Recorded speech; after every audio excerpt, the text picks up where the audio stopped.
சுழலும் பலூன் இது ஒரு அருமையான எக்ஸ்பெரிமெண்ட்டுங்க.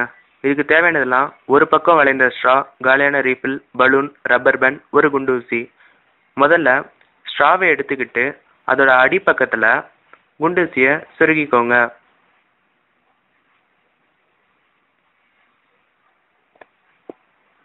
அப்புறம் ஸ்ட்ராவை எடுத்துக்கிட்டு ஒரு முனையில் பலூனோட வாய்ப்பகுதியை வச்சு அந்த பலூன் வெளியே வராமல் இருக்க ரப்பர் பேண்டால் நல்லா முடிச்சு போட்டுக்கோங்க.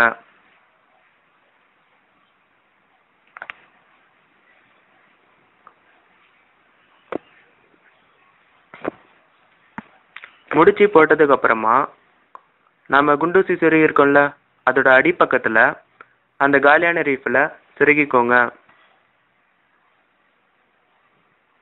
அப்புறமா ரீஃபில் பிடிச்சிக்கிட்டு ஸ்ட்ராவை சுற்றி விடுங்க. அப்புறம் ஸ்ட்ராவோட ஒரு முனையில் வாயை வச்சு ஊதி காத்தால பலூனை நிரப்பிக்கோங்க. நிரப்பினதுக்கு அப்புறமா ஸ்ட்ராவை மூடிக்கோங்க. இப்போ ஸ்ட்ராவில் இருந்து விரலை எடுக்கும்போது பலூன்ல காற்று வெளியே வர்றதுனால ஸ்ட்ரா நல்லா சுத்தத்தை பார்க்கலாம். இதே போல் மறுபடியும் செஞ்சு பாருங்க.